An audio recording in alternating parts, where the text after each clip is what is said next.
여호수아서 지금 21장까지 이제 우리가 함께 했습니다. 21장까지는 땅을 분배했죠. 그리고 지난주에 우리가 봤듯이 이스라엘 백성들이 가나안에 들어가서 땅 분배가 맞춰지고 도피성을 마련하고 그리고 이제 레위 지파에게 48개 성읍을 줍니다. 레위 지파까지 분배한 다음에 땅 분배가 딱 끝났습니다. 그 중에 6개 성읍이 도피성으로 만들었습니다. 도피성은 여러분 그냥 쉽게 생각하면 안 되고요. 왜 그러냐면 도피성을 만들고 난 다음에 끝난 것이 아니라 그 도피성으로 가는 도로까지도 확충하고 간판까지도 세우고 이것을 명령했어요. 그러니까 도피성으로 가는 길을 확연하게 보여주라는 거예요. 지금으로 해석을 하면 예수님이 길이라는 것을 니네가 보여줘라 이거죠. 니네가 예수님의 간판이 되라 이겁니다. 그리고 예수님에게 가는 길을 너희들이 확충해라 이거예요. 너의 아내와 너의 자녀와 너의 부모와 너의 이웃과 너의 형제들에게 보여주라는 거예요. 이제 그리고 나서 22장부터 이제 마지막 24장까지 여호수아는 하나님의 메시지를 전합니다. 자, 그런데 이쯤에서 우리가 잊고 있는 사람들이 있죠. 출애굽하고 난 이후에 가나안 땅을 향해 달려오던 이스라엘 백성들이 드디어 요단강을 건너면 이제 가나안 땅인데 그 자리에서 모세가 민수기에 보면 32장인가요? 모세가 그곳에서 요단강을 건너기 전에 세 개 지파에게 이 요단 동편 땅을 줍니다. 그게 바로 르우벤 지파와 갓 지파와 므낫세 지파의 반. 요단 동편 땅을 줘요. 그것은 그 지파들이 우리에게 달라고 한 거예요. 우리에게 주세요. 이 동편 땅 우리가 갖겠습니다. 우리에게 주시면 우리가 여기서 양 키우고 하겠습니다. 그들은 목축하는 사람들이었고 그리고 그 요단 동편은 목초지였어요. 이 요단 동편 땅을 분배하고 조건을 붙입니다. 그래, 너희에게 요단 동편을 줄 거야. 그런데 너희 중에 군사된 자, 그러니까 성인들 남자들이죠. 군사된 자들은 요단을 건너가서 가나안 땅을 정복하는데 선봉에 서서 싸워야 된다는 거예요. 사실 이거 하기가 어렵죠. 아니 무슨 그런 조건이 있습니까? 그러면 전쟁 끝날 때까지 우리는 그러면 고향에 올 수 없는 겁니까? 우리가 이 땅으로 올 수 없는 겁니까? 그렇다. 그렇게 몇 년? 7년을. 이 이스라엘 백성들이 가나안을 점령하는데 7년 걸렸어요. 지금 7년 동안 싸우고 또 싸우고 또 싸우고 정복하고 성읍을 정복하고 거기에 있는 원주민들하고 싸우고 전쟁하고 이게 7년 걸렸다고. 그러니까 7년 동안 여기 있는 르우벤 지파, 갓 지파, 므낫세 반 지파의 이 청년들은요. 전쟁 선봉에 서 가지고 자기 땅도 아닌데 지금 요단 서편은 자기들 땅도 아니잖아요. 그런데 그 땅에서 지금 전쟁하고 나가서 싸우고 그러고 있는 거 그러다 보면 죽은 사람도 있을 거 아닙니까?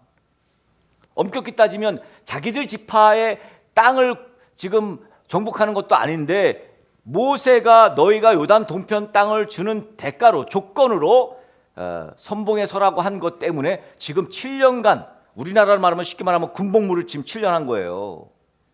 파견 나가서 말이죠. 저기 어디죠? 수단 뭐 이런 데 가가지고 전쟁하고 이렇게 7년 동안 돌아온 거예요. 그새 죽은 사람도 있을 것이고 연락이 되나 뭐가 되나 아유 부모님도 보고 싶고 남편도 보고 아니죠. 아내도 보고 싶고 자식들도 보고 싶고 그럴 텐데 이스라엘이 가나안에 입성하기 전에 요단 동편 헤스본 왕 시혼과 바산 왕 옥을 물리친 다음에 차지한 그 땅을 세 지파에게 주고 나서 요 세 지파 때문에 공공의 이 세 지파는 공공의 적이 됐을 수도 있어요. 왜냐하면 요단강 건너는 게 이렇게 쉬운 일이 아니죠. 그리고 여긴 비옥한 땅이잖아요. 그러니까 아니 모세, 아니 왜 저 사람들한테 주는 겁니까? 이게 뭐 다 나오진 않았습니다만 혹시라도 다른 지파가 그 땅을 차지하려고 우리도 주세요 그랬는데 그러면 니네가 전쟁의 선봉으로 일단 서야 돼. 그건 싫습니다. 그럼 못 줘. 그래가지고 아마 여기 세 지파가 됐을 수도 있어요. 어찌됐건 결국은 전쟁이 다 마치고 땅 분배가 다 끝난 지금 자기들의 땅인 요단 동편으로 이 세 지파에서 온 청년들을 7년간 전쟁으로 다른 지파를 땅 분배에 공헌한 이 사람들을 돌려보내게 됩니다. 요단 동편에 자리 잡고 있는 지파이기 때문에 아마 처음에 모세가 너희가 선봉에 서야 돼 그랬을 때 이런 핑계 저런 핑계를 댈 수 있었을 것입니다. 그리고 도망을 갈 수도 있었을 겁니다. 그냥 요단을 넘어와서 아니면 돌아서 요단 동편에 길르앗으로 왔을 수도 있는데, 그런데 선봉에 서서 치열하게 이 자기 건이 없는데도 다른 지파들을 위해 전쟁하는 일에 소홀하지 않았다는 거예요. 지금 시대라면요, 솔직히 내가 속한 지파도 아닌데 굳이 목숨을 걸고 선봉에 선다는 거, 이건 아마 이런 선택은 잘 안 할 것입니다. 그러나 루벤 지파와 갓 지파와 므낫세 반 지파는 자기 지파를 섬기듯이 그렇게 섬겼습니다. 여호수아는 그 세 지파에게 오늘 말씀에 보면 당부하는 말을 합니다. 5절에 보니까 이렇게 말해요. 하나님을 사랑하고 하나님의 계명을 지키며 마음을 다하고 성품을 다하여 하나님을 섬겨라. 사실은 당부한다면, 야 너희도 고생했다, 이제 가가지고 기업을 좀 넓히고 땅도 좀 넓히고 이렇게 저렇게 부흥시키고, 그리고 또 원주민이 쳐들어올지 모르니까 전쟁에 대비하고 훈련 열심히 하고, 뭐 이런 현실적인 당부를 할 줄 알았는데 하나님을 사랑하라고. 왜 그럴까요? 왜 이런 당부를 했을까요? 이건 우선순위라는 거예요. 너희들이 먼저 하나님을 사랑하고 하나님의 계명을 지키고 그 무엇보다도 이것이 우선되어야 한다라는 걸 지금 여호수아는 이야기해 주고 있는 거죠. 하나님을 섬기되 마음을 다해 섬기라는 거예요. 성품을 다해 섬기라는 것입니다. 기업 넓히고 부흥하고 전쟁 대비하는 것이 우선순위가 아니라는 거예요. 그렇게 여호수아가 이 세 지파를 축복하여 보내고 이제 세 지파는 자기들의 장막이 있는 길르앗 땅으로 이제 가게 되는 시점이 바로 오늘 본문에 나오고 있습니다. 그런데 여러분들은 이런 게 궁금하지 않을 수 있는데 저는 이제 목사로 너무 궁금한 게 있어요. 왜 하필 이 지파들이 전부 함께 모여서 살잖아요. 그런데 이 므낫세 지파 말이에요. 므낫세 지파. 므낫세 지파는 왜 반이나 요단 동편에 두고 나머지 반만 서편에 있을까요? 같이 살아야 되는 거 아닙니까? 지파가 같은데, 같은 가족인데 왜 므낫세 반 지파는 요단 동편에 남았을까요? 전 그게 너무 궁금했어요. 제가 주석을 찾아봤어요. 왜 그랬을까? 흩어져 사는 거는 레위 지파만 가능해요. 왜? 레위 지파는 사명이 그래. 흩어져 사는 사명이야. 제사장직을 감당해야 되기 때문에 48개 성읍에 흩어져서 살아야 합니다. 독특한 부르심 때문에 벌어진 숙명이라는 거죠. 그런데 제사장 지파도 아닌 므낫세 지파가 이렇게 반이나 나뉘어서 하나는 동편에 하나는 서편에 흩어지게 되느냐 말이죠. 아까 말씀드렸다시피 요단 동편은 가축을 키우기에 적당한 땅입니다. 가축을 키우려면 얘네들이 좋아하는 게 뭐예요? 목초죠, 목초. 아주 비옥한 풀들. 그런데 여러분, 가축은 좋아하죠. 근데 가축이 좋아한다고 사람이 좋아할까요? 가축이 좋아하는 땅과 사람이 좋아하는 땅의 그게 같아요? 다릅니다. 가축은 풀이 있고 막 이런 데 좋아하죠. 그러나 사람들이 좋아하는 땅은 뭐 햇볕도 잘 들고 또 땅이 비옥하고 뭐 등등 여러 가지를 따지겠죠. 목초지가 푸르게 발달한 이 요단 동편 땅, 이 땅을 아무리 같이 살아야 한다는 지파라도 할지라도 이 땅을 좋아하는 사람들이 있었을 거라는 거죠. 그러나 또 싫어하는 사람들도 있었을 것입니다. 또 하나, 요단 동편은 사실 엄격히 보면 하나님이 약속한 땅이 아니에요.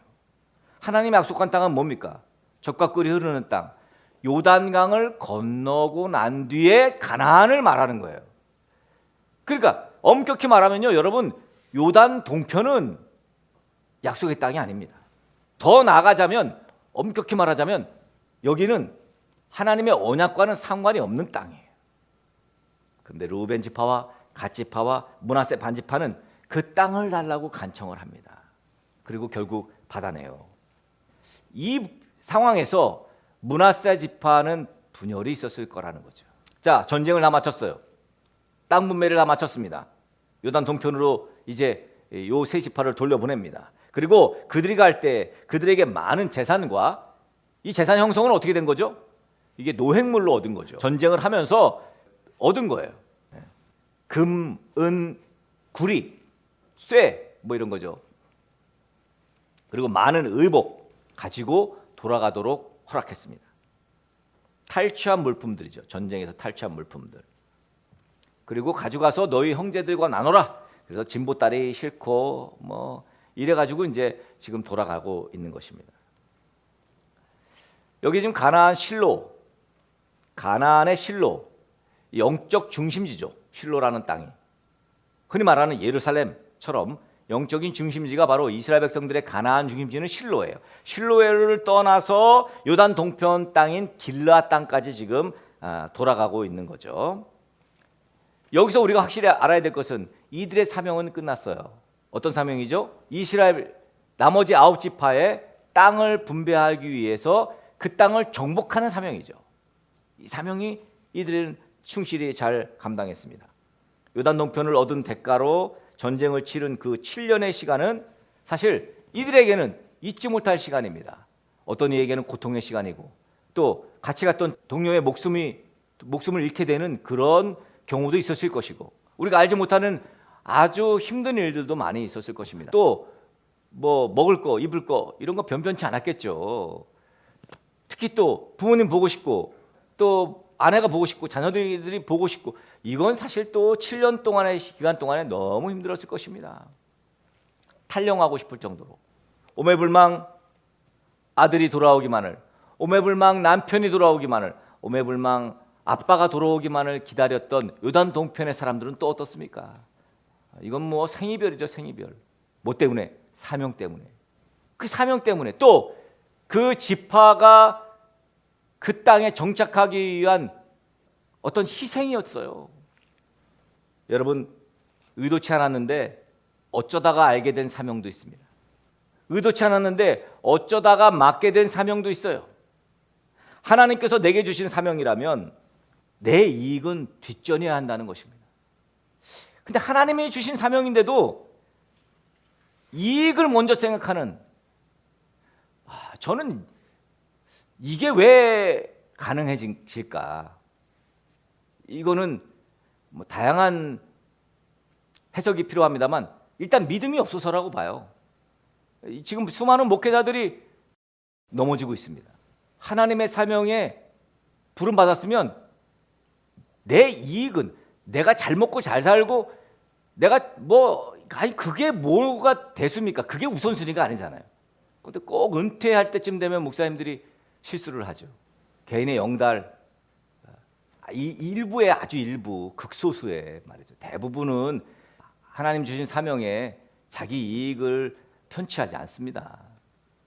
하나님 주신 사명을 충실히 따랐던 이 세 지파는 그 사명을 감당하다가 7년이 지나고 나서야 드디어 해방되고 그 보람을 가지고 이제 가족들이 있는 곳으로 돌아가고 있는 것입니다. 사명 때문에, 하나님과의 약속 때문에 어쩌면 처자식들과 부모들의 정착을 위해서 희생하고 있는 거예요. 그동안 전쟁하면서 탈취한 것들을 가지고 지금 길르앗으로 돌아갑니다. 그 마음 어떨까요? 야, 드디어 간다. 군에서 전역하는 아이들이 그런 마음 아닐까요? 야, 드디어 간다. 누구나 사명의 자리가 있습니다. 어떤 사람은 부모라는 사명이 있어요. 부모라는 사명. 여러분 이거 사명입니다. 부모가. 뭐 알아서 하겠지. 아니에요. 부모의 사명 중에 가장 큰 사명은 저는 기도해 주는 사명이라고 생각해요.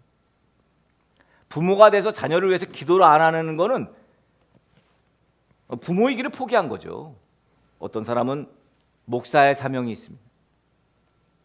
장로의 사명이 있고 권사의 사명이 있고 집사의 사명이 있어요. 목사님 제가 그 사명까지 이게 문제예요. 이게 그게 무슨 사명까지? 아니에요. 사명이에요. 사명. 사명감이 없으면 그 직분은 감당하지 할 수가 없습니다. 대부분은 그 사명의 자리에서 충실하게 그 사명을 감당합니다. 이익과 상관없이 말해요. 또 다른 성도들을 돌아보는 사명이 머리 대신 예수님의 지체된 우리에게 있어요. 이 르벤과 갓지파와 므낫세 반지파에게 배울 점이 바로 이겁니다. 다른 지파들을 생각했다는 거죠. 형제들을 생각했다는 거예요. 그들을 위해 희생했다는 거예요. 이거 쉬운 일 아닙니다. 여러분, 힘들고 어려운 일이 생긴 성도들 발벗고 도와줘야 합니다. 그거는 그럴까 말까가 아니에요. 그럴까 말까 하면 이미 안 되는 거예요. 그건 경제적으로 어렵다는데 여보 우리가 조금 도와줄까 말까, 이거는 안 됩니다. 그냥 강력하게 성령께서 도와줄 수밖에 없게끔 하셔야 돼요. 그렇게 돼야 합니다. 그런데 중요한 거는요, 그게 이익을 상관하지 않는다는 거예요. 그 하나님은 그런 거예요. 지금 이 르우벤 지파와 갓 지파와 므낫세 반 지파가 그렇게 했다고 해서 야 너희들이 그렇게 했으니 그 대가로 이렇게 하지 않아요. 그러나 충분히 보상은 받았어요.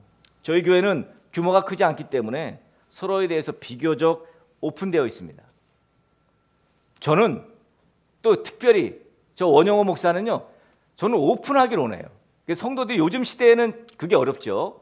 근데 그렇더라도 저는 가능하면 오픈하라는 거예요. 어려운 일도 좀 오픈하고 좋은 일도 오픈하고, 그리고 자꾸 그런 것들을 드러내야 합니다. 근데 사실 현대 그리스도인들은 굉장히 많이 숨겨요. 여러분, 숨기는 게 능사가 아니에요. 하나님 앞에서는 숨길 필요가 없어요. 죄도 드러나야 합니다. 드러나는 게 은혜예요. 힘든 일이 닥쳤을 때 기도를 요청하고 도움을 요청하고, 그리고 그것들을 각 지체가 되었으니, 아니 예수님이 머리고 우리는 각 지체 아닙니까? 그러면 얼마나 지체가 아프면 다른 지체도 아프겠습니까? 문제가 꼭 해결돼서가 아니라 지체는요 당연히 서로 돌아보아야 되는 거죠. 요단 동편에 자리 잡은 세 지파는 같은 이스라엘 공동체의 지체들을 나몰라라 할 수가 없었습니다. 지도자 모세의 권유에 따라 9지파의 전쟁과 정착을 도왔어요. 나만 정착하고 다 되었다고, 나만 잘 먹고 잘 살면 된다고, 만약 그랬다면 이들은 진짜 왕따가 되었을 것입니다. 그러기에 서로를 돌아보고 도와주고 함께 마음을 나누는 그런 지체가 되어야 합니다. 자, 이제 다음 주에 보게 될 내용이 뭐냐면, 그럼에도 불구하고 지체 간에 불화가 있고 다툼이 있고 오해가 있어서 어려움이 생겨요. 이제 다음 주에 그 내용이 나옵니다. 그러나 지체라면 감당해야 합니다. 결국은 오해를 풉니다. 그런데 또 하나, 하나님께서 맡겨주신 우리의 동일한 사명일이 있습니다. 이것은 세상에 빛이 되는 거예요. 어두운 세상에 빛을 비추는 것입니다. 예수님처럼 말이죠. 지금도 그 사명의 자리에 여러분들은 계신 겁니다. 그래서 많은 사람들이 예수님에게 오도록, 많은 사람들이 빛으로 나오도록 해야 하는 사명이 우리 가운데 있는 거예요. 우리 등대교회가 그래서 여기 있는 거잖아요. 생명을 살리는 사명, 무엇보다도 중요한 사명이죠. 그래서 여러분들이 그 사명에 오늘도 헌신하기를 결단하시길 축복합니다. 그래서 우리도 이 사명 마치고 이제 영적 길르앗으로 돌아갈 때, 요단강 건널 때 말이에요. 요단강 건너게 되잖아요. 이제 곧 다 이제 요단강 건넙니다. 그래서 영적인 길르앗으로 갈 거예요. 갈 때까지 그 돌아가면서 기뻐하면서 돌아갈 수 있도록 우리 사명을 감당합시다. 우리에게 맡겨진 사명 충실히 잘 감당하다가 영적 길르앗으로 요단강을 건너가는 우리 등대교회 모든 지체들 다 되어질 수 있기를 예수 그리스도의 이름으로 간절히 축복합니다.